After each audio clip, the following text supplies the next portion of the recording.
Contado por el neuropediatra, episodio 24 de la segunda temporada. Bienvenido a Contado por el neuropediatra, con el doctor Manuel Antonio Fernández. El programa donde aprenderás y comprenderás las claves fundamentales del aprendizaje, la conducta, desarrollo, la crianza y la educación de los hijos, así como sus dificultades y alteraciones, para prevenir problemas y evitarlos detectándolos de forma precoz, para actuar de la forma más adecuada lo más rápido posible y así tratarlos y corregirlos.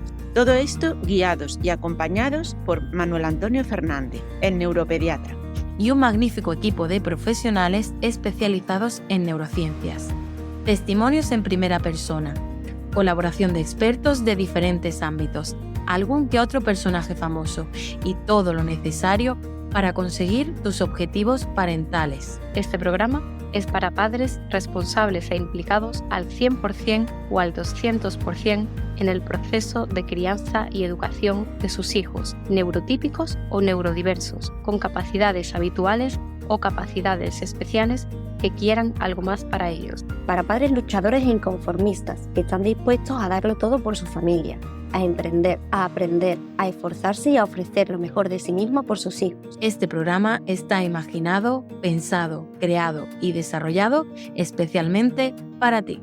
Hoy te voy a contar cómo Marta Martín, periodista, persona con TDAH y altas capacidades y madre de un chico con TDAH, bueno, no te voy a contar yo, te lo va a contar ella, cómo ha sido toda su experiencia desde que conoce esta dificultad de su hijo, desde que ha conseguido un diagnóstico con todo lo que eso le ha supuesto y también cómo a ella, casi por casualidad, le llegó ese diagnóstico que después fue acompañado de un diagnóstico también de altas capacidades. Ella es periodista y genera mucha información de interés en su Instagram, Mujeres al Borde del TDAH, donde divulga sobre un perfil muy específico, el de las mujeres adultas con TDAH.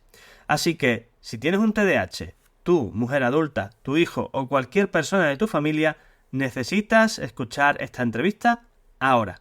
No te la pierdas. Bienvenidos a todos. Estamos en una nueva edición del podcast del neuropediatra, que ya sabemos y ya sabéis que también tenemos este vídeo para nuestro canal de YouTube. Y hoy es otra de las entrevistas especiales que tenemos, porque hoy no hablo yo, ni siquiera habla ninguno de los pacientes que tenemos en la consulta. Hoy habla una persona que precisamente en primera persona nos va a contar cómo ha sido y es su experiencia de tener un diagnóstico de TDAH y de altas capacidades. Ella es Marta Martín García, que ahora con los nombres a veces nos confundimos. Ella es periodista, tiene un diagnóstico de TDAH de altas capacidades, tiene un Instagram que deberíais seguir todos los que estéis implicados y os guste el mundo, o busquéis información sobre el mundo del TDAH, que es Mujeres al Borde del TDAH, que esto no suena mucho al modo bueno, ¿verdad? Y su objetivo es informar sobre un ámbito que creo que es importante, no solo sobre el del TDAH en los adultos, sino el de las mujeres adultas con TDAH, y que además lo vive no solo en sí, sino en su casa y en su familia, porque también tiene un hijo con TDAH. Así que Marta Martín García, muchas gracias por estar aquí. Lo estamos hablando antes de empezar a grabar. Contar con personas que nos dan sus testimonios muy importantes para nosotros y visibilizar todo este tipo de situaciones muchísimo más. Así que, de nuevo, muchas gracias por estar aquí. Gracias a ti por contar conmigo y por tener en cuenta, sobre todo, esa mirada un poquito más dirigida a las mujeres, que es la que hago yo desde mis redes sociales. Decíamos al principio, me decías tú, yo me puedo aquí enrollar, ya ves que yo también empiezo y suelto. Mira, para empezar, ¿cómo ha sido tu experiencia de diagnóstico de TDAH en la edad adulta? Yo no sé cuánto tiempo hace, pero quiero que nos cuentes cómo ha sido ese proceso y cómo lo has vivido en el antes, el durante y los momentos después, ¿no?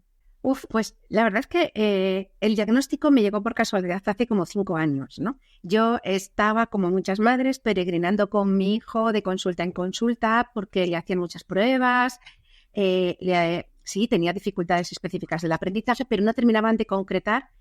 Y ya mi hijo, pues ya con 15, 16 años, en la consulta de psiquiatría, le llevé y efectivamente le diagnosticaron con todas las cosas que tenía TDAH. Y pues nada, ya nos íbamos, nos dan las recomendaciones y cuando ya me levanto me dice la psiquiatra, espera, no te muevas, porque ahora voy a empezar contigo. Porque nada más entrar por la puerta me he dado cuenta de que eres una firme candidata a tener TDAH. Y la verdad es que me hizo la evaluación y efectivamente tenía buen ojo la psiquiatra y así por casualidad fue como llegó mi diagnóstico. O sea que no es algo que yo sospechase, que me hiciese pruebas, que lo fuese buscando, sino que me llegó sin buscarlo, cosa que es una bendición porque hay muchas mujeres, sobre todo mujeres adultas, que buscan el diagnóstico y por un motivo o por otro no lo consiguen, ¿no? Se les niega ese diagnóstico, o no lo ven claro o no lo toman en cuenta. Entonces, pues sufren antes del diagnóstico un momento como de incertidumbre o de cierta angustia, que claro, no fue mi caso porque me llegó de sopetón. Entonces no hubo el antes porque, como digo, fue totalmente por sorpresa. Has hecho ahí has dicho una palabra dentro de la frase que ha pasado ahí un poquito desapercibida, pero que quiero que lo detalles un poquito, aunque la entrevista va sobre ti, sobre mujeres y demás, pero lo que has dicho tú lo escucho mucho, ¿no? Iba peregrinando con mi hijo buscando información, ayuda y algo a ver qué lo que le pasaba. ¿Cuánto tiempo tardó el diagnóstico desde que tú notaste que a tú le pasaba algo hasta que te dijeron efectivamente que había un TDAH? Porque a mí esto es algo que me llega todavía a sorprender mucho cuánto se puede demorar. Sí. Manuel, ¿qué te puedo decir? O sea, es que no sé, tengo que echar cuentas, puede ser fácilmente 9 años, 8, 9, incluso 10 años. Recuerdo en primero de primaria que yo ya le decía a la profesora de mi hijo, a su tutora, qué le ocurre a mi hijo, que le noto que no llega. Yo tengo otra hija, 1 año y poco menor, entonces iba un curso por detrás y la niña siempre iba por delante que su hermano, que era mayor. Y yo me ponía con mi hijo, igual que me ponía con mi hija, pero los resultados eran los que eran, es decir, malos. Y yo siempre decía, algo le ocurre a mi hijo, algún problema tiene, y además es que es verdad, en casa no descansa, está siempre nervioso, duerme mal, algo le ocurre a mi hijo. Y como mi hijo que es más extraño porque es un chico y es el subtipo inatento, pues no daba guerra, estaba en clase, sentado, tranquilo, sin molestar, sin hablar, sin moverse. Y entonces, pues, como no daba guerra, pues no le hacían caso, se quedaba ahí en una esquina. Y me decían, no, es que es muy vago, es que es muy despistado. No sé decirte los años, las pruebas, distintos médicos, distintas consultas. Cuando por fin hubo un neuropediatra que le tomó un poquito más en serio y le dio su primera medicación, a mí me costó mucho dársela porque es verdad que parece, al principio hay un rechazo, ¿no? Sobre todo por parte de los padres nos da como miedo dar la medicación. Pero ya cuando me decidí, mi hijo se empezó a poner fatal y la suspendí, claro. Y no era la medicación, sino que debutó la diabetes. Entonces pasó otro año más hasta que eso se estabilizó y ya superado ese temor pudimos volver a retomar las consultas. Y le diagnosticaron con TDAH al cumplir los 16, nada más cumplirlos. Pues imagínate, desde primero de la ESO, que tuvieron ¿verdad? Es absurdo. 9 años.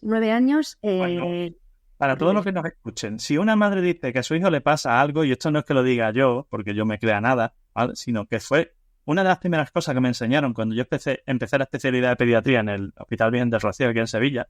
Nos dijeron en urgencia, te dan el curso de formación, empiezas tal y cual, y nos dijeron 2 cosas muy importantes que las tengo aquí grabadas. Si una madre viene y dice que a su hijo le pasa algo, tú la crees mientras que se demuestre lo contrario. Lo tienes que demostrar tú y a ver si eres capaz de demostrarlo, porque si no lo demuestras, no puedes firmar un informe de alta diciendo que al niño no le pasa nada. Y después, si viene un chico derivado desde su pediatra, del centro de salud, por el motivo que sea, ¿no? No se os vaya a ocurrir llevarle la contraria, porque sois nuevos aquí y probablemente ese pediatra tenga más años de experiencia que todos vosotros juntos. Así que a ver, que estáis aquí empezando en un hospital puntero y demás, pero ojo con que se os suba a la cabeza, ¿no? Y esas 2 cosas siempre las llevo muy, muy, muy bien grabaditas.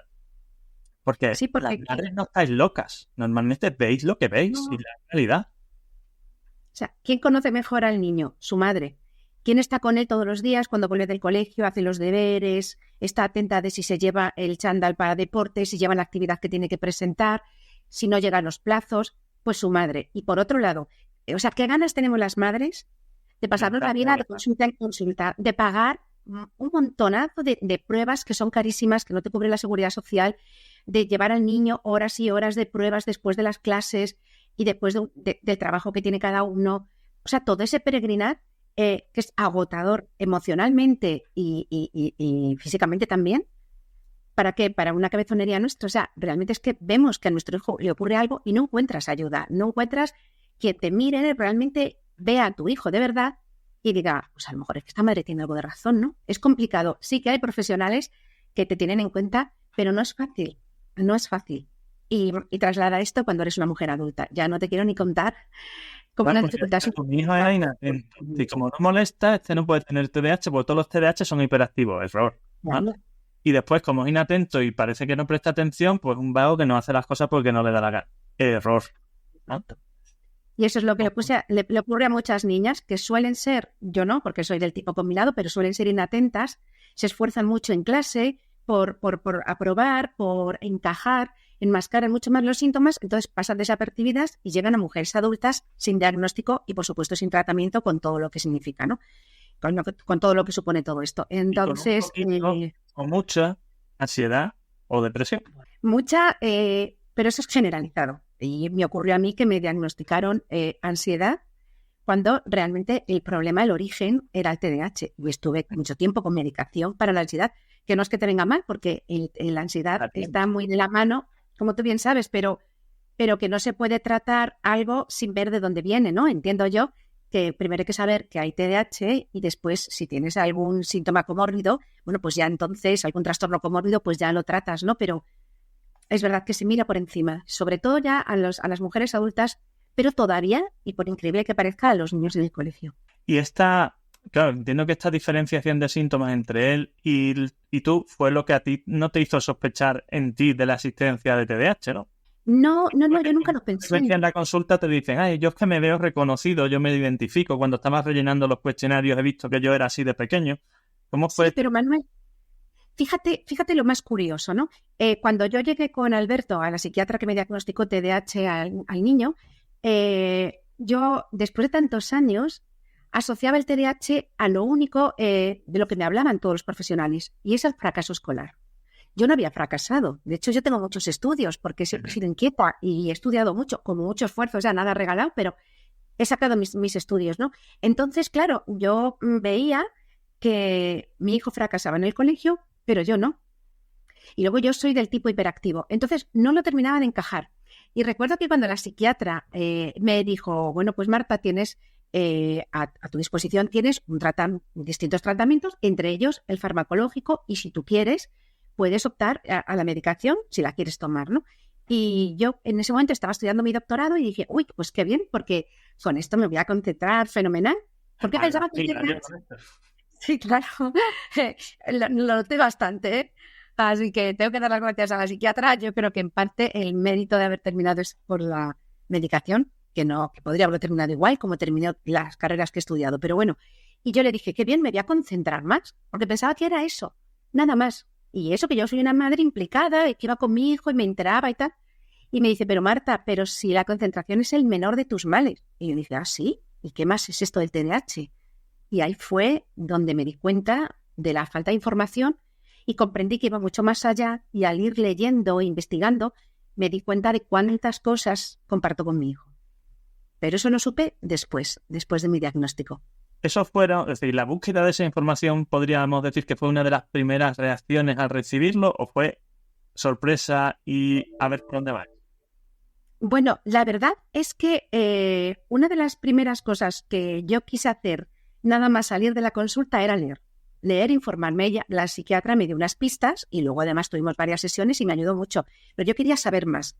En primer lugar, por entender a mi hijo y ayudarle mejor, porque me daba cuenta de que no le estaba ayudando correctamente, porque como madre con un niño con dificultades en el aprendizaje y que luego se confirmó el TDAH, no tenía ninguna información por parte ni de los profesores ni de los profesionales médicos que habían ido tratando a mi hijo para saber qué tenía que hacer con mi hijo. O sea, que lo que había ido haciendo era en gran medida sentido común, ¿no? Que funcionó muy bien, pero sentido común de madre, ¿no? Pero la verdad, Manuel, es que la primera reacción me quedé un poco así y dije, claro. Bueno, todo tiene mucho sentido, porque ella me dijo, Marta, piensa si tú cuando has sido pequeña, cuando has sido adolescente, te has sentido diferente al resto. Mira, Manuel, fue decirme eso y como en los dibujos, chorros de agua, de lágrimas, así como fue así a lo bestia. Pelos de punta, ¿no? Ahí va. Entonces era como un descubrimiento. Dije, no me digas que todo esto que yo llevo arrastrando toda mi vida, cosas que he querido ocultar, que las he dejado como tapadas, no quería pensar mucho en ello. Todo lo que yo me sentía de diferente, de apartada, de distinta, de castigada, de reprendida, de todas esas cosas que he tenido, era por esto. Entonces lloraba, pero no de pena, sino de liberación. O sea, era como si hubiesen quitado 20 kilos de repente y me sintiese ligera porque dije, ahí va, pero ¿es posible que todo esto no haya sido mi culpa? Pues no lo era. Mira, precisamente, entrevisté la semana pasada a un paciente, Domingo, que hizo bueno, hablando de esto, yo ya lo conocía de la consulta y demás, pero hablando de esto hizo una expresión muy parecida a la tuya, ¿no? Esto de, y todo esto era por... Sí. Y hago esa expresión porque es verdad no llegamos a ser conscientes, y probablemente vosotros, hasta que vivís esta situación y esta, digamos, iluminación de información y demás, de lo que supone y de lo que ha supuesto todo este proceso. Porque uno no le busca, mejor dicho, le busca, pero no le encuentra explicación. Y dices tú, no ha sido culpa mía. Tendemos o tienden las personas con TDAH a autoculparse de todo. Porque como la experiencia vital es, me he esforzado y esto siempre me ha costado mucho y esto no lo he hecho así y esto no sé qué y esto tal, la sensación es de frustración porque uno se compara con el entorno y no acaba de entender por qué las cosas no salen como se supone que debe salir, ¿no? Sí. ¿Cómo crees que ha impactado eso, el diagnóstico del TDAH en tu vida diaria, en tus relaciones?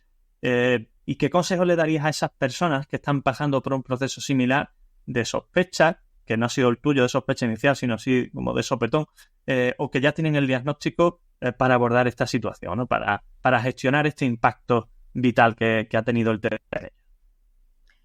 A mí, desde luego, el TDAH ha cambiado mi vida en todos los sentidos.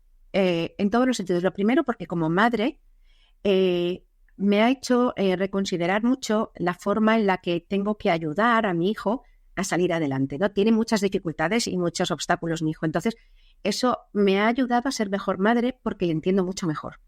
Aunque, como digo, el sentido común ya me hacía ver por dónde tenía que tirar, ¿no? Pero sí que es verdad que eres más consciente y sabes qué problemas tiene tu hijo y cómo puedes ayudarle, porque es como crees que te tendría que haber ayudado a ti de pequeña. Yo he tenido mucha suerte porque mi familia, antes nos habla del TDAH, pero mis padres siempre han sabido entender y siempre me han hecho pensar que yo era una persona valiosa y capaz, ¿no?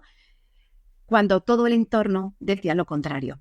Entonces, como madre, me ha dado muchas pautas y muchas herramientas. Y luego en mi vida personal, es que es tan complicado explicar cómo ha cambiado mi relación. Lo primero, hacia mí misma. Porque al darte cuenta de que no eres la culpable, te hace sentir que o sea, te quieres más, te aceptas más, eres mucho más amable contigo misma, ¿no? Yo soy otra persona hacia mí misma, ya no soy tan exigente ni me castigo a mí misma tanto. No es tóxica. Bueno, porque además somos personas muy autoexigentes, somos muy perfeccionistas, entonces esos fallos que tienes, cuando sabes por qué es y que se escapan a tu voluntad, que tienes un cerebro que en este caso te boicotea, ¿no? Y no puedes hacer nada por en esa lucha, porque no lo sabías, pues de repente dices, pero Marta, a ver, así no es tu culpa, pero sí, tú eres una chica estupenda, has hecho todo lo que has podido y bastante bien te ha ido para tener TDAH y no saberlo, ¿no? Y sobre todo en una época en la que no se hablaba nada del TDAH. Pero luego también una adulta con TDAH que dice que para los genes que tengo demasiado bien me va la vida, ¿eh? Así que Pero ¿cuánto hemos hecho las personas adultas y que hemos nacido y hemos crecido, hemos crecido sin el diagnóstico para llegar a donde estamos? Pero si es que es para darnos muchas palmaditas a nosotros mismos en lugar de castigarnos, porque lo hemos tenido muy difícil. Pero luego además la relación hacia los demás también me ha cambiado porque, excepto en el entorno laboral, eso es otro tema, a quien no le guste lo que hay, pues lo siento mucho, ¿no? El TDAH es un buen filtro para relaciones tóxicas. Quien no entienda cómo soy, quien no entienda cómo funciono, que no hago las cosas a mala leche, yo no me olvido de las cosas a propósito, no me gusta ser desorganizada a propósito, y sin embargo valoran el esfuerzo tan enorme que hacemos por organizar nuestro tiempo, por planificarnos correctamente, por no resultar tan intensos, por no interrumpir a la gente cuando habla, por intentar ser ordenados al hablar, etcétera, etcétera. Por todo ese trabajo tan grande que hacemos a diario, pues quien no lo quiera entender, pues lo siento, pero A tomar por saco, por decirlo así. No quería decir así, Sí. pero es verdad, ¿no? A quien no lo sepa, como me dijo mi psiquiatra, un día les doy de mi TDAH y ya verás cómo cambian de actitud. Entonces sí, ha cambiado mi relación. Hay alguien que dice, esto es que el TDAH ahora y la moda y todos los niños. Digo, tú Sí. consultas, porque esto se escucha en la calle, pero es que también se escucha en el entorno sanitario y educativo. Entonces yo siempre les digo, mira, que tú no te lo crees, que tú un día en mi consulta te sientas ahí, escuchas la vida de la gente, el antes, el durante y el después, y después opinas. Porque vos fácil opinar desde la puñetera ignorancia. Adelante. Sí. Es así, como tú bien dices, es ignorancia y lo que me he dado cuenta también es de que muchas veces a las personas con TDAH les asustamos, o sea, las personas con TDAH asustamos porque pensamos muy rápido, tenemos muchas ideas, tenemos esa hiperactividad mental, a veces física, como en mi caso, y eso a veces asusta a la gente, ¿no? Les da como un poquito de miedo, porque somos como una pisonadora que arrollamos, ¿no? Con toda la energía, con todo lo que pensamos, con todas las cosas que queremos hacer, y la gente se preocupa y le asusta. A veces pienso que les tienen un poquito de miedo al TDAH incluso, fíjate, es lo que yo estoy observando. ¿Qué consejo le darías a las personas que están en ese proceso del diagnóstico o que lo han recibido ya evidentemente tardío, en la edad adulta? ¿Qué pasos deberían seguir? ¿Cómo deberían manejarse? Bueno, lo primero que yo les diría, y esto luego es muy personal porque cada persona tiene una reacción diferente ante el diagnóstico, ¿no? Pero lo primero es quitarse el miedo al TDAH, ¿no? Informarse mucho y contarlo, hablar sobre ello, para que sea algo natural.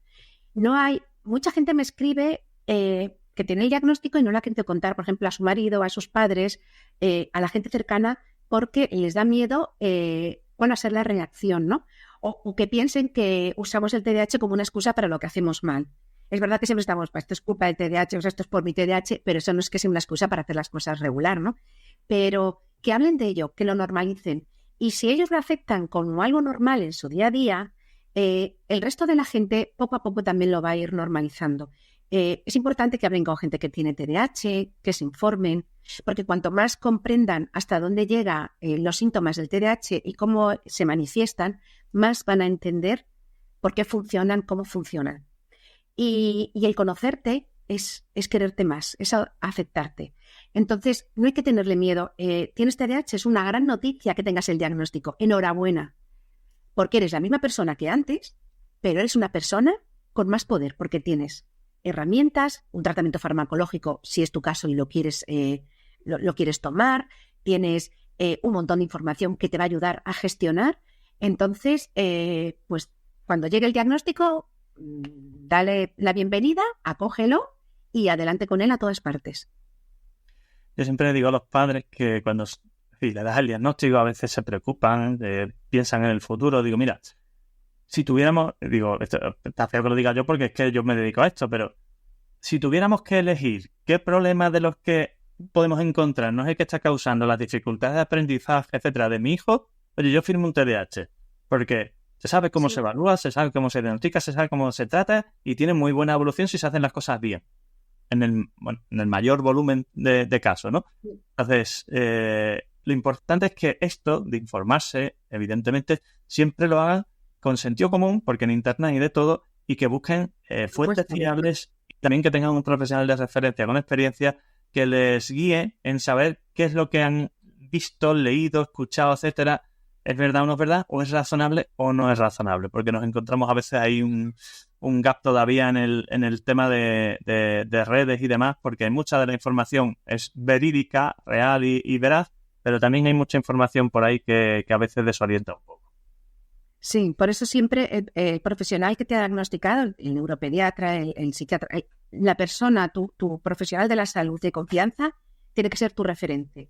Pero luego es verdad que hay información muy válida y cuanta más información tenemos, válida por supuesto, más nos va a ayudar a salir adelante a nosotros mismos, a ayudar a nuestros hijos, porque nos sorprenderíamos de cuántas personas a nuestro alrededor tienen TDAH y no lo saben. No es una cosa tan extraordinaria, no es tan rara, y tú lo sabes bien, es el trastorno del neurodesarrollo más común que hay. Por lo tanto, no somos ningunos bichos raros, todo lo contrario. Lo que pasa es que hay que darle vidilla a esto, normalizarlo y hablar del tema. si conocéis a alguien de los que se denomina a sí mismo o se le podría denominar adicto al café, ya tenéis un TDAH identificado, mientras que no se demuestre lo contrario, ¿vale? Ahí lo dejo. Marta, el tema del ámbito profesional, ¿no? Tú te dedicas al periodismo, que curiosamente, es decir, la profesión de las personas con TDAH suele ser una profesión activa, movida, de cara al público, de esas características, ¿no? ¿Cómo ha influido tu diagnóstico en tu actividad profesional, en tu forma de trabajar y demás? Sí, bueno, yo soy periodista de formación y he trabajado como periodista, pero llevaba ya muchos años trabajando como productora en televisión, que también es una carrera muy apropiada para las personas con TDAH, ¿no? Trabajar bajo presión, etcétera, etcétera. Pero bueno,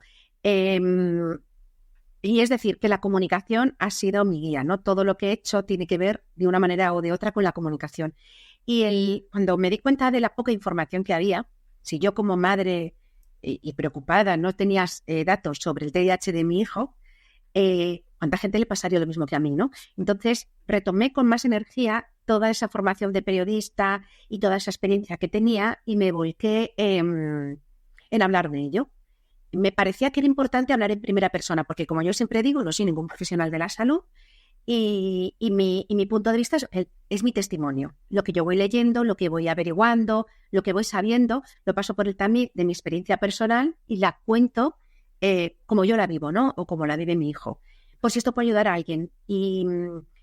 Y escribo también en una revista hablando sobre TDAH, una revista que tiene que ver mucho con los emprendedores, porque la mayor parte de los emprendedores tienen TDAH y muchos no lo saben.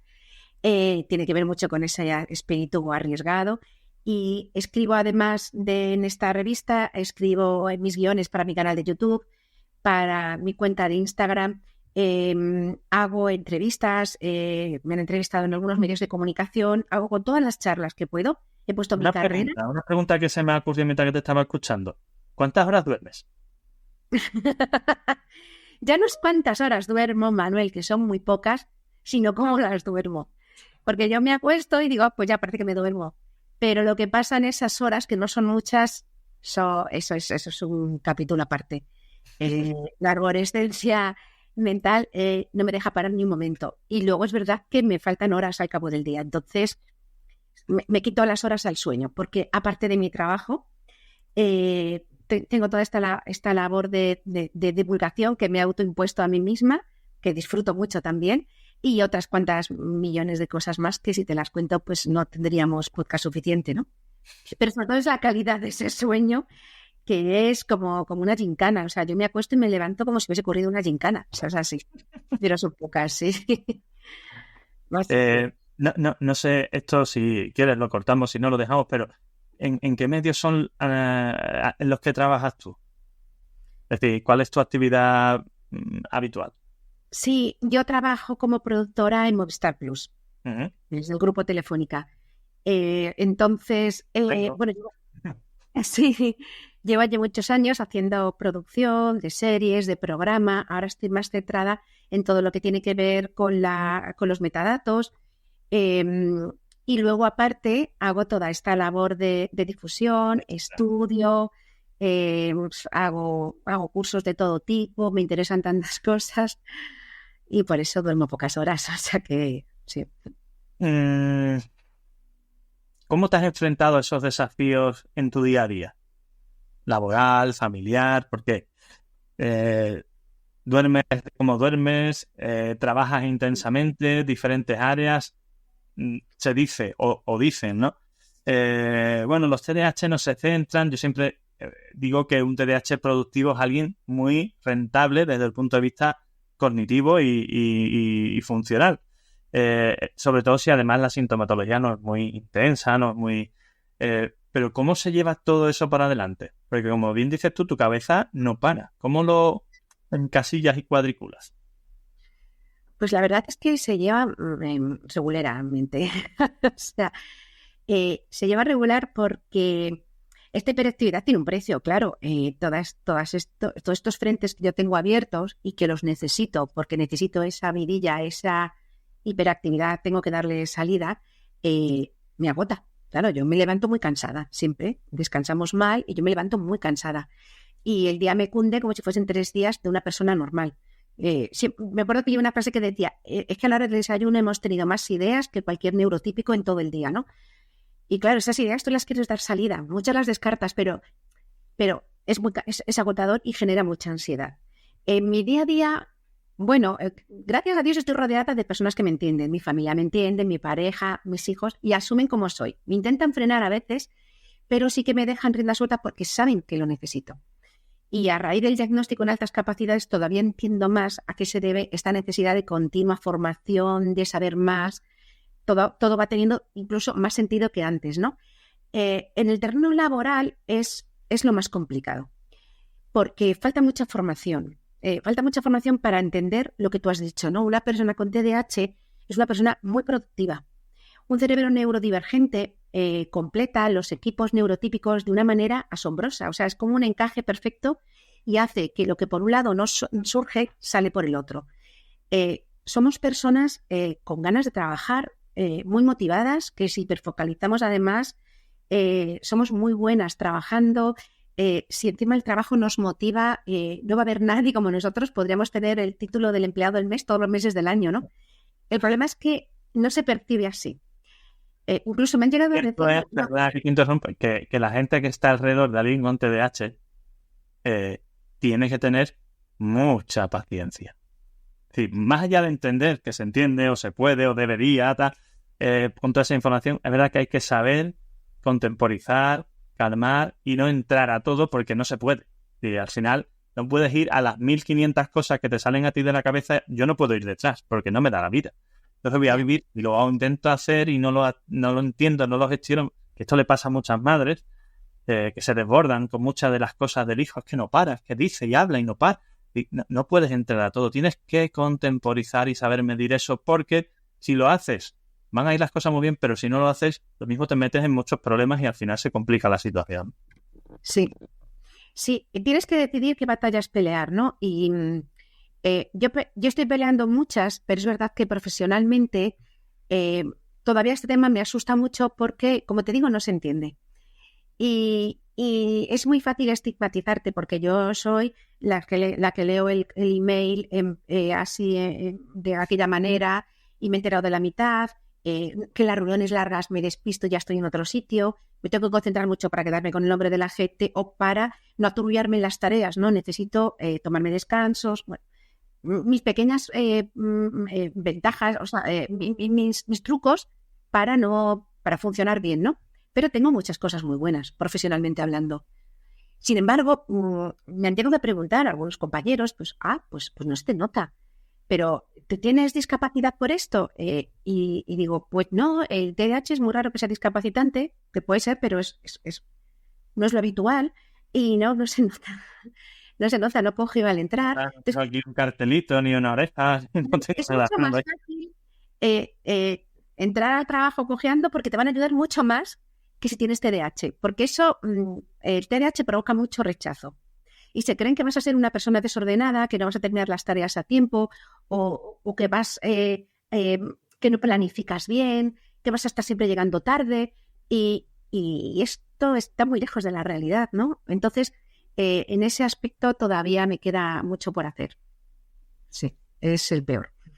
Y sobre tu trabajo de divulgación, concienciación y demás, que hay mucho y has revisado mucho, de buena calidad. Gracias. ¿Qué llevó a, ya hemos, digamos, iniciado más o menos ese proceso de explicación de qué te llevó a, pero en qué momento dijiste, esto no se puede quedar aquí, esto no puede quedar en que yo lo sepa, tengo que contarlo, tengo que abrirlo, y cómo te planteaste esto y lo pusiste en marcha? Pues la primera vez que lo pensé...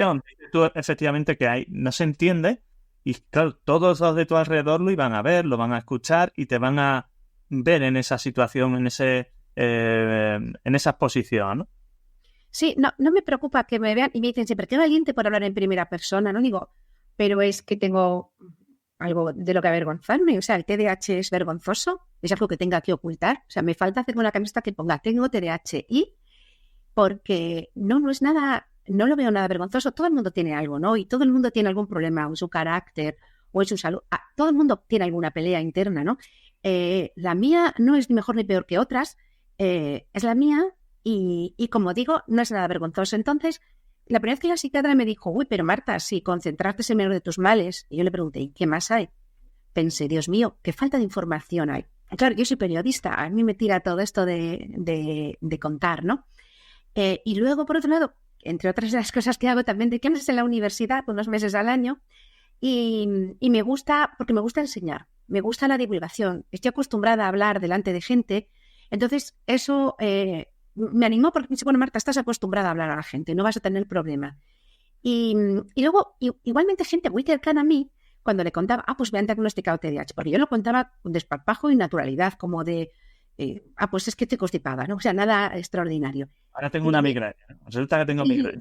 Pues sí, pues también es un asco tener una migraña, ¿no? Pero bueno, y me decían, pues qué tontuna, ¿no? Si yo también pierdo las llaves, Marta, si es que eso está súper de moda, porque claro, ahora os veis muy guays. Y dije yo, pero qué barbaridad. Y me lo decía gente que tiene formación, o sea, no gente que vive en un mundo aparte. Qué barbaridad, que te voy a dar un bofetón que lo va a flipar en colores, ¿no? Claro, sí, decía, ¿en serio de verdad tú crees que esto es perder las llaves? Es la frecuencia y la intensidad con que pierdes las llaves. Y sobre todo lo que yo más siento, que es para mí mi TDAH, y es una frase muy manida, pero es que lo refleja muy bien, yo me siento, lo que se dice siempre, me siento como si fuese un Porsche a 200.000 kilómetros, pero que tengo frenos de una bicicleta. Eso es mi vida, ¿no? Es como, es vertiginosa. Entonces yo quería saber más y la idea de montar, primero hice el canal de YouTube y recuerdo que grabé un par de vídeos, los subí y los borré corriendo como, ay, qué vergüenza, que esto está muy mal, ¿no? Porque luego somos muy autoexigentes. Y luego ya los hice un poquito más pulido y poco a poco mejor, que conservo desde el principio porque me hace mucha gracia verlo, la evolución, sobre todo del conocimiento, ¿no? Que he ido adquiriendo. Porque además era una buena terapia para mí. Si yo quería hablar de cómo veo la impulsividad y leía e investigaba sobre impulsividad, de repente yo me ordenaba por dentro. Entonces entendía cómo funcionaba la impulsividad en mí. Y yo hacía un vídeo para YouTube o para Instagram hablando sobre la impulsividad pasado por mí también. Y después de todo ese proceso de redacción, de investigar, me lo tomo todo muy en serio, sabía más de mí. Y de repente Marta ya no era tan desconocida para Marta. Era todavía más conocida y todavía era más factible poder gestionar el lado más antipático de esos síntomas, ¿no? Y luego, fíjate, Manuel, he pensado en dejarlo muchas veces porque pienso, a lo mejor la información no es todo lo rigurosa que debería ser, o no lo estoy haciendo todo lo bien que merece la gente que me ve, pero me llegan muchos mensajes, y sobre todo de mujeres, porque tengo una mirada un poco más dirigida a la mujer, porque es doblemente vulnerable en este sentido, ¿no? Que me dicen, he visto un post tuyo, un reel o lo que sea, y me he dado cuenta de lo que sospechaba y voy a ir a buscar mi evaluación. Gente que me ha dicho, me ha cambiado la vida ver un vídeo tuyo porque has sido el empujón que necesitaba para ir a por mi diagnóstico. Y el diagnóstico me ha cambiado la vida. Y dices, no puede ser.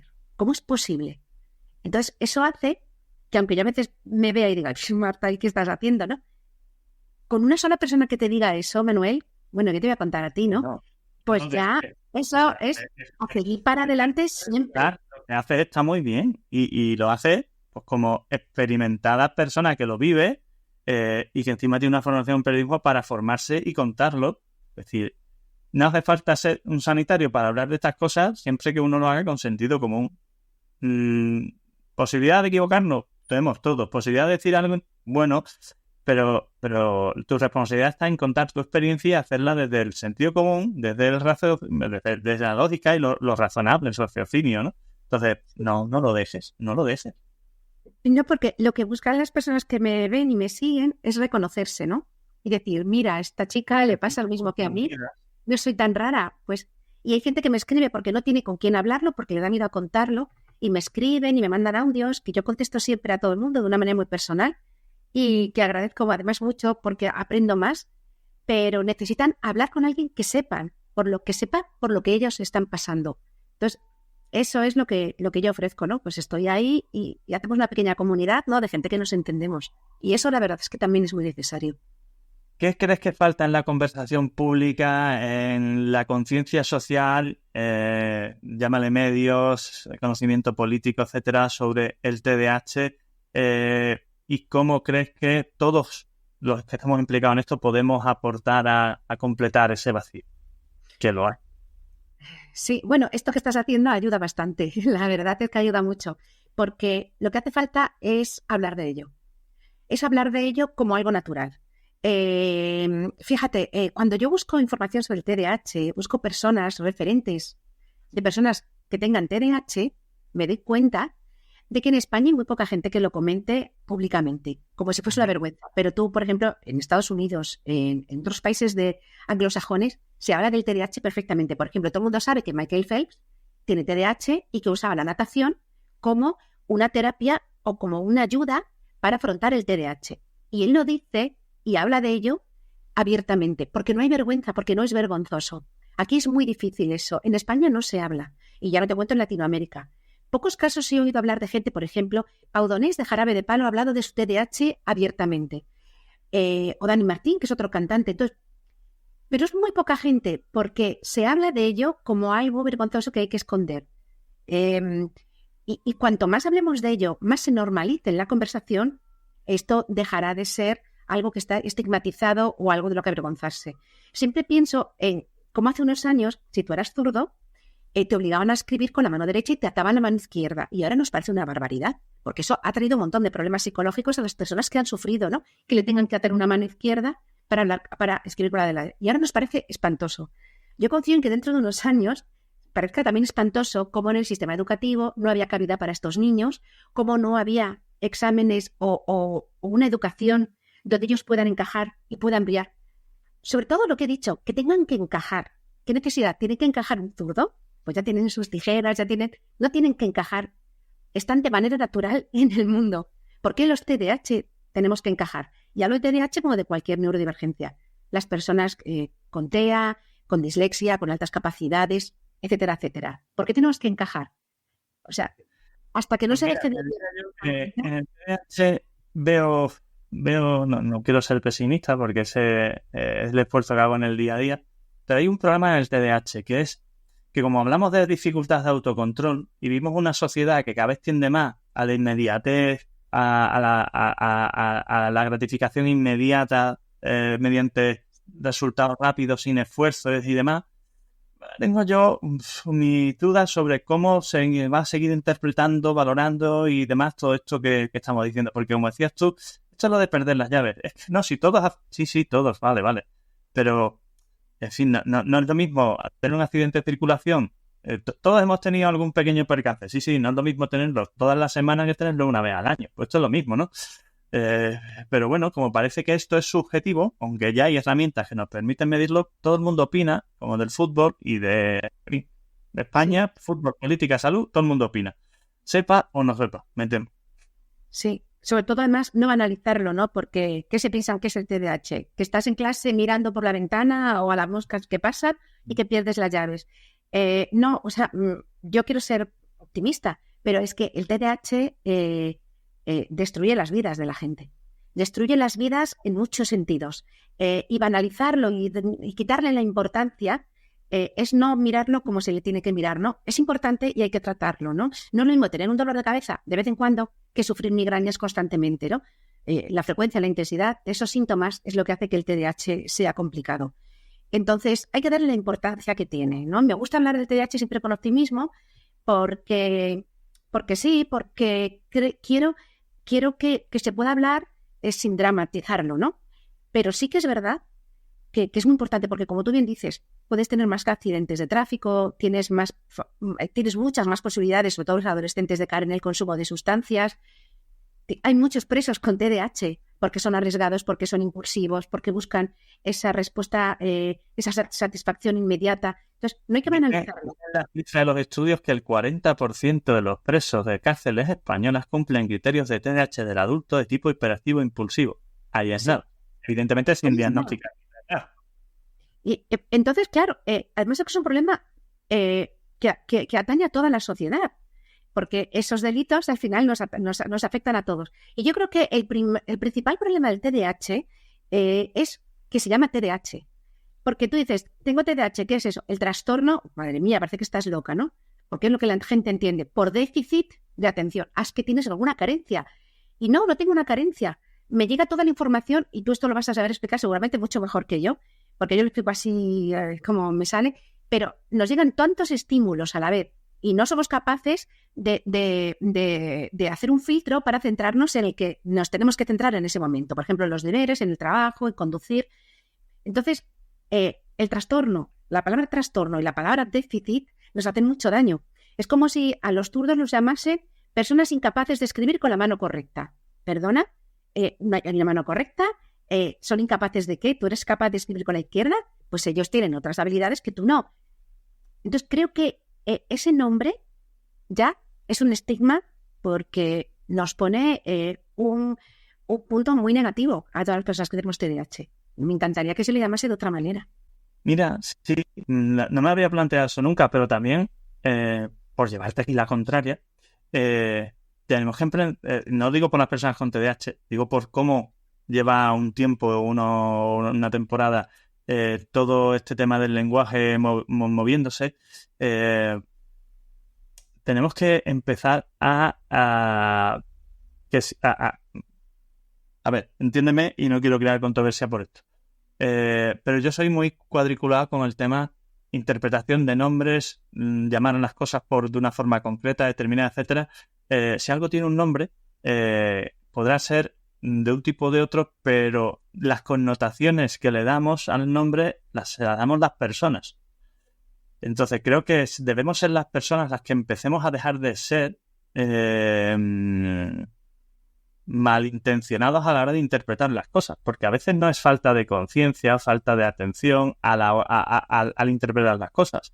Es que si usamos las palabras como insulto, igual que ahora decir idiota, la idiocia era cómo se le llamaba el retraso mental en hace siglos, ¿vale? Pero cuando usas una palabra de forma despectiva para desvirtuar o para insultar o para despreciar, al final esto acaba haciendo mella. Y de hecho ahora se usa mucho lo de este niño es hiperactivo. Ojo, porque estás diciendo algo que realmente debería ser un diagnóstico, no una interpretación, no un adjetivo calificativo. Sí. Pero hemos pasado de retraso mental a discapacidad a diversidad funcional, de diversidad funcional. Es decir, vamos cambiando el nombre a la cosa porque se va devaluando, entre comillas, el nombre por la interpretación que hacemos. Es decir, retraso mental, es decir, que la evolución del desarrollo mental es más lento, pero como a la gente se le insulta diciéndole retrasado, pues ya eso queda feo. Discapacidad solo significa que tengo una capacidad diferente, pero eso llega a ser feo, entonces, hombre, no digo minusválido, evidentemente esa es una palabra que tiene una connotación negativa, ¿vale? Sí. Pero discapacidad con capacidad diferente, pues tampoco ya está resultado bien visto, entonces ya es diversidad funcional. Me parece que tenemos que algún día decir, bueno, esto se llama así, y dejar de usar de forma peyorativa esta palabra para que tengamos que dejar de huir, porque todo no se va a poder cambiar constantemente. Pero bueno, este es un melón que no tenía intención de abrir con él. Da para mucho ese melón, sí. Que incluya a la familia. Tienes TDAH, altas capacidades, tienes un hijo con TDAH, en la crianza, ¿cómo se lleva eso? Porque eso tampoco es fácil. No es fácil porque ya como madre, incluso, bueno, como mujer es verdad que tenemos muchos frentes abiertos. Las mujeres estamos como, se supone que debemos de ser madres perfectas, llevarla a casa perfectamente. O sea, todavía tenemos ahí una carga del pasado que espero que poco a poco se vaya diluyendo, pero es verdad que tenemos como mucha carga, ¿no? Tenemos en el trabajo, es verdad que si una mujer está nerviosa es como mucho más llamativo, o se echa la culpa a las hormonas, pues estar menstruando porque no sé qué, la menopausia. Es verdad que en las mujeres siempre estamos como más entredicho, ¿no? Sentimos mucha más presión. Si además eres madre, también se entiende que la carga de los hijos todavía está en nuestro terreno, ¿no? Que las madres, si una madre no va a una reunión del colegio, pues es más cuestionada que si no va el padre. Estas cosas pasan, ¿no? Y de hecho... Yo soy el delegado, el responsable del grupo de WhatsApp de clase de mi hijo. Pues me encanta que me lo digas porque todavía eres una excepción que espero que cada vez sea menos, pero ya, mi hijo está en infantil de 5 años. Cuando entró, infantil de 4, perdón, cuando entró el año pasado y la profesora, Miss Maribel, que es un encanto, un saludo, que siempre pidió un voluntario, aquello era como, mirad, perdonad, ahora toca el momento de que si alguno de vosotros quiere tal y cual, y no acabó y levanté la mano, yo, y me hizo mi mujer, tú estás tonto. Y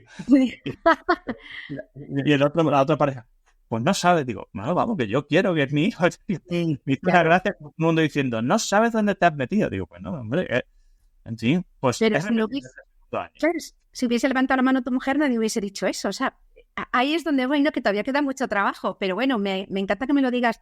Y un reflejo de esto que ocurre es que me escriben muchos padres comentándome cómo has hecho con tu hijo, porque mi hijo, a pesar de todo, ahora está haciendo una ingeniería. Y yo siempre lo digo muy orgullosa para que la gente se dé cuenta de que se puede. Podía haber sido panadero, podía haber sido conductor de autobús, puede ser ingeniero, podría haber sido astronauta, pero lo puede decidir él. No lo va a decidir el sistema educativo por él. Él puede decidirlo. Y por eso siempre lo comento, ¿no? Entonces, cuando me escriben preguntándome, pues, qué hacer con los niños, cómo me he manejado, qué consejos, tal, todos son mujeres. Todavía estoy esperando un padre que me escriba. O sea, que les animo desde aquí, por favor, escribidme. Los padres que queráis que yo os paso toda la información que tengo, ¿no? Pero son mujeres. Bueno, con esto a donde quiero llegar es que tenemos muchísima carga por ser mujeres y por ser madres. Entonces, tú ya tienes tu caos interior, ¿no? Tú ya vives con tu TDAH, con todos los síntomas y con ese porche desbocado. Y de repente te tienes que hacer cargo. En mi caso son 2 hijos, pero uno es otro porche desbocado, no es otra cosa que dices, Dios mío. Entonces, tú no te puedes permitir ser en el trabajo, pues todo va más o menos y tienes tu horario y te vas. Pero como madre, organizando tu casa, la familia, pues no hay vacaciones, no hay descanso. Y tú no puedes tener un mal día porque ese día tu hijo entonces no se va a organizar, no va a estudiar bien, le va a faltar algo en la tarea. Si tú no estás pendiente de él, no le ayudas a progresar, a poner en práctica todas las pautas, esa rutina que tanto él necesita. Como que tú no puedes fallar, ¿no? Entonces es una presión tremenda. Pero ¿sabes lo que pasa? Que con mi TDAH, y yo no hablaba porque, claro, lo descubrimos casi a la vez, ¿no? El día que le diagnosticaron a él, me diagnosticaron a mí, ¿no? Entonces, llevo yo dando vueltas 10 años y tú has sido aquí llegar y dar... dar el salto, ¿no? Sí. Entonces, yo comento todo lo del TDAH con mi hijo, ¿no? Pues fíjate, Alberto, ¿tú sabes que cuando hacemos esto es por esto y por esto? Los dos estamos tomando medicación, que como digo, siempre es una acción muy personal, ¿eh? Yo he puesto lo que yo hago en mi caso, pero que no es ejemplo de nada. ¿Te has tomado una pastilla? ¿Te puedes creer que hoy tenía una reunión importante y me he olvidado la pastilla? Y él se ríe. No, pues yo también, mamá, porque tenía matemáticas, no me la he tomado y no sé si apuntar. Bueno. Te voy a poner aquí. Gran preocupación. De hecho, esta semana tengo un directo sobre tratamiento farmacológico del TDAH. Pregunta, dudas, miedos de las familias.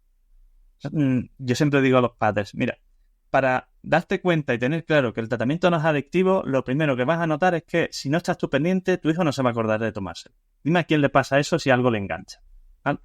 Y me ha hecho gracia lo que has dicho, pues lo primero, porque es verdad. O sea, los padres dicen, es que mi hijo tiene 15 años y es que tengo yo que estar pendiente del tratamiento. Digo, bueno, pues si no quieres estar pendiente y quieres que alguien con problemas de concentración esté pendiente, pues creo que no me has escuchado ni me has entendido todo lo que llevamos hablando en este proceso. O sea, ya vendrá el momento en el que él sea suficientemente autónomo para hacerlo, pero si no, ¿qué vas a hacer? Como, no, con las recomendaciones estas, déjalo, no le ayudes con los deberes porque él tiene ya una edad para ser independiente. Bueno, pues sí, son déficit de atención y no puede, ¿qué va a hacer? Que se dé una hostia al pobre porque no estamos pendientes de apoyar en lo que... De nada, efectivamente. Y luego fíjate, lo que tiene que ver con la medicación es que para el miedo de los padres, es verdad que te quita el apetito, sí, pero después come todo lo que no ha comido en todo el día, ¿no? Ese niño, porque no es solo un problema de concentración, no te ayuda la pastilla solamente a la concentración, sino a todo lo demás. Y, por ejemplo, una de las cosas más preocupantes para los adolescentes con TDAH, como tú bien sabes, es caer en el consumo de sustancias. Si tu hijo toma la medicación, que no significa que todos la tengan que tomar, ni que yo anime a nadie a que la tome, pero cuando tu hijo toma la medicación, ese riesgo es muchísimo menor, porque está controlado. Entonces no necesita recurrir a esas sustancias porque la medicación hace que no necesites recurrir a ninguna droga, al alcohol, a los juegos, para tener calmada esa falta de dopamina que tenemos, ¿no? Eso está mucho más controlado, por lo tanto, no necesitas ese recurso.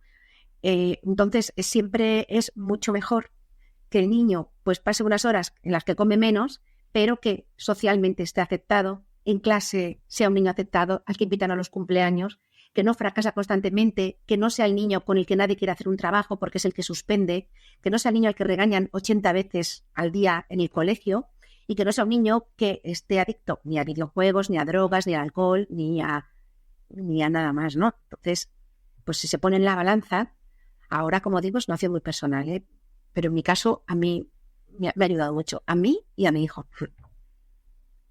Para ir terminando, ¿qué lecciones has aprendido tú sobre ti misma a lo largo de este viaje acompañada del TDAH?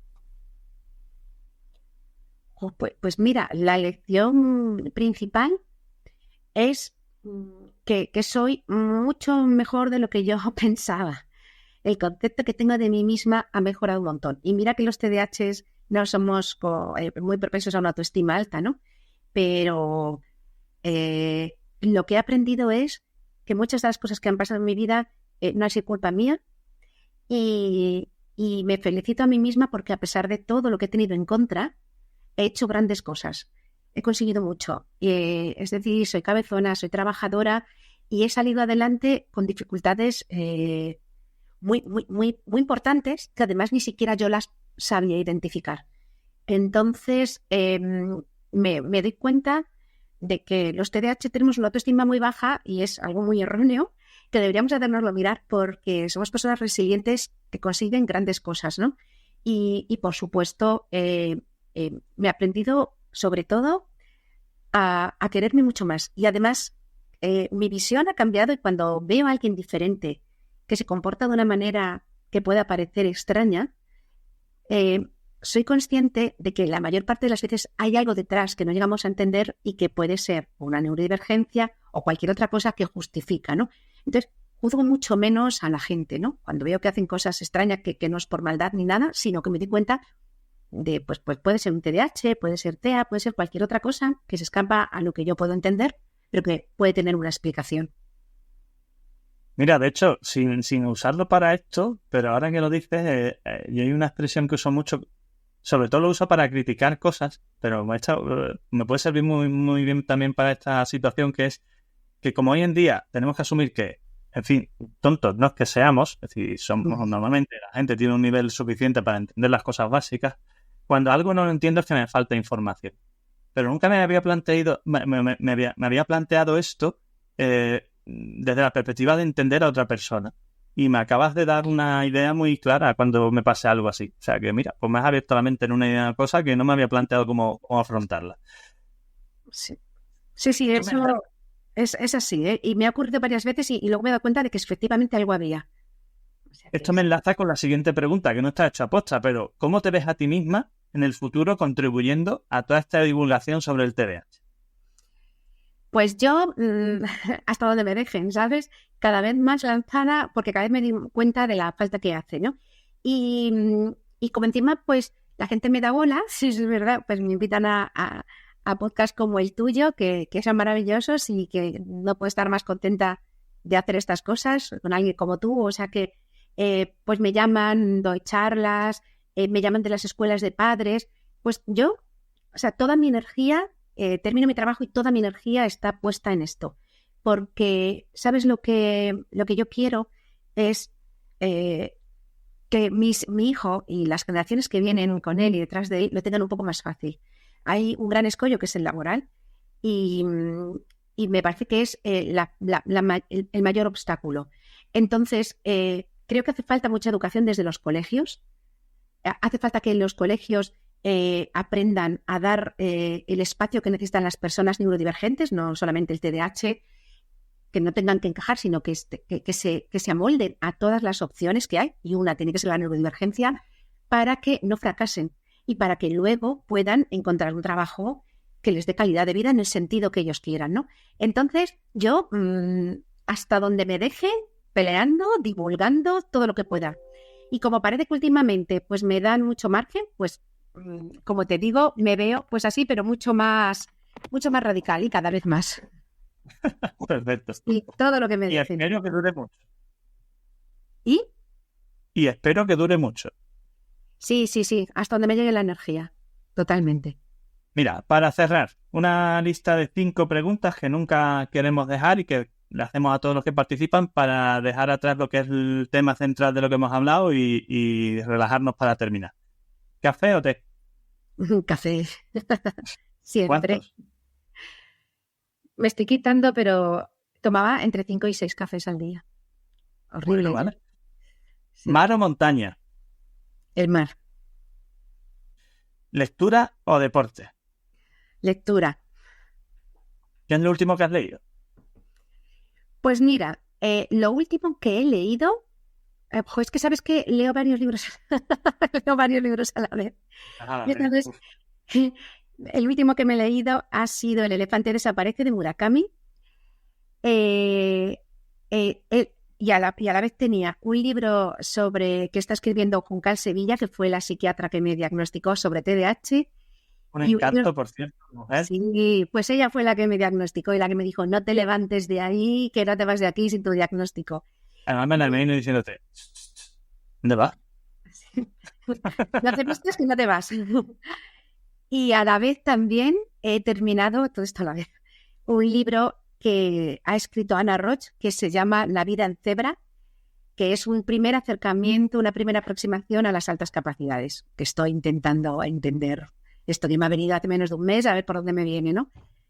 Y eso sí, es complicado, porque me da más vergüenza hablar de las altas capacidades que del TDAH.